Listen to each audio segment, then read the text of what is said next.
The Second World War, while devastating, oddly invigorated Britain's aviation industry. The conflict necessitated rapid advancements and mass production of aircraft, pushing the boundaries of technology and engineering. The war effort demanded aircraft, and Britain delivered. Factories across the nation were repurposed and expanded to meet the insatiable need for military planes. Factories hummed, engineers innovated, and a sense of aerospace possibility hung in the air.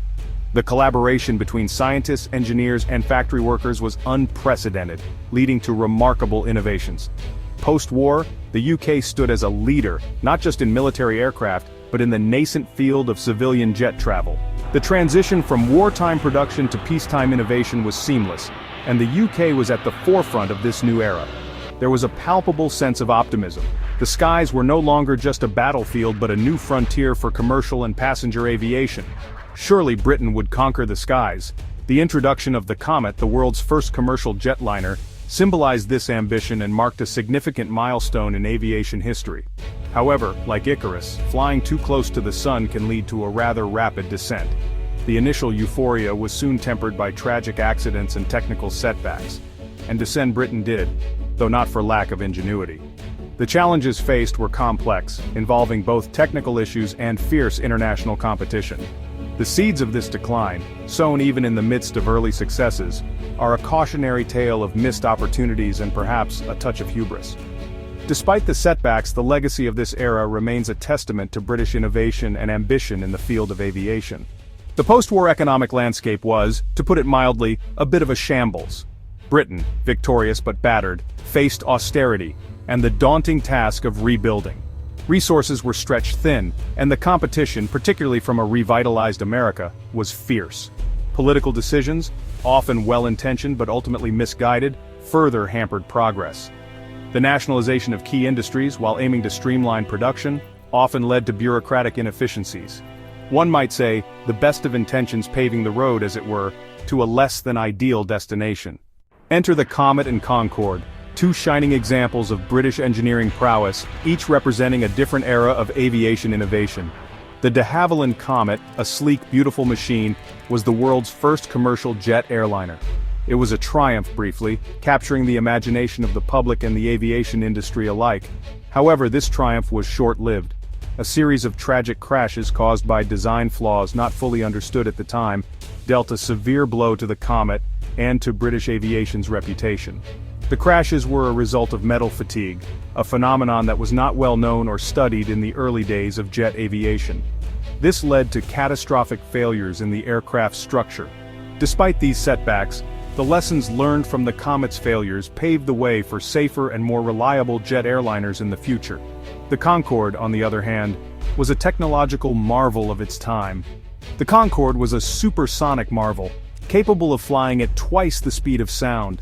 It was a technological tour de force, but its commercial viability was always in doubt due to its high operating costs. The Concorde was simply too expensive to operate, a symbol of ambition, perhaps exceeding practicality. Its limited passenger capacity and high ticket prices made it accessible only to the wealthy elite.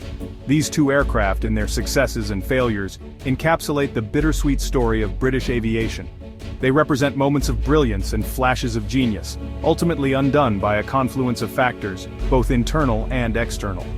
The Comet and Concorde stand as testaments to human ingenuity and the relentless pursuit of progress, even in the face of adversity. Their legacies continue to inspire and caution future generations of engineers and aviators. Government intervention, a helping hand or a hindrance. The British government, in its eternal quest to tinker and adjust, played a significant role in the aviation industry's fortunes, or perhaps more accurately, misfortunes. Nationalization, while intended to create a more cohesive and competitive industry, often had the opposite effect. The merging of different companies, each with their own cultures and ways of doing things, led to clashes and inefficiencies. Bureaucracy, that insidious beast, reared its head, slowing down decision-making and stifling innovation. Government funding, while essential, was often subject to political whims, leading to uncertainty and a lack of long-term planning. Fragmentation and missed opportunities. The British aviation industry, despite its early promise, became increasingly fragmented. Numerous smaller companies, each specializing in specific areas, struggled to compete with the giants emerging in the United States, companies like Boeing and McDonnell Douglas. These American behemoths benefited from economies of scale, robust government support, and a large domestic market. British companies, on the other hand, often found themselves competing against each other for limited contracts, hindering their ability to grow and innovate. Missed opportunities abounded, particularly in the burgeoning field of civil aviation.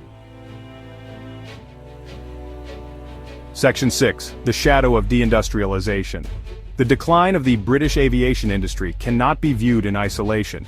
It was part of a broader trend of deindustrialization that gripped the UK in the latter half of the 20th century. Manufacturing, once the backbone of the British economy, gave way to the service sector. Jobs were lost, skills were eroded, and a sense of national decline set in. The aviation industry, once a symbol of British ingenuity and ambition, became a microcosm of this broader malaise. The UK aerospace industry today. So where does this leave the UK aerospace industry today? The landscape has evolved significantly over the years, shaped by both challenges and opportunities. Well, it's a bit of a mixed bag, frankly.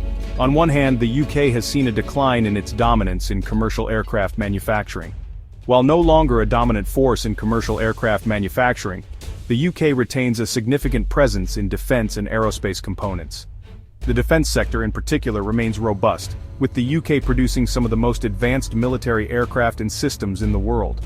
Companies like BAE Systems and Rolls-Royce continue to be global players in their respective fields. BAE Systems is a leader in defense, security, and aerospace, while Rolls-Royce is renowned for its high-performance engines that power both commercial and military aircraft. The UK is also a leader in research and development, with world-class universities and research institutions pushing the boundaries of aerospace technology. Institutions like Cranfield University and Imperial College London are at the forefront of innovation, developing new materials, propulsion systems, and autonomous technologies. However, the glory days of the Comet and Concorde seem a distant memory. These iconic aircraft were once symbols of British engineering prowess and ambition, but the industry has since shifted focus. The UK aerospace industry, much like the British economy as a whole, is at a crossroads. The sector faces significant challenges, including global competition, regulatory changes, and the need for sustainable practices. The challenges are significant, but so is the potential. With the right investments and strategic direction, the UK could leverage its strengths in innovation and engineering to regain its standing in the global aerospace market. Whether the UK can once again soar to the heights of aerospace innovation remains to be seen. The future is uncertain, but the potential for a renaissance in the UK aerospace industry is very much alive.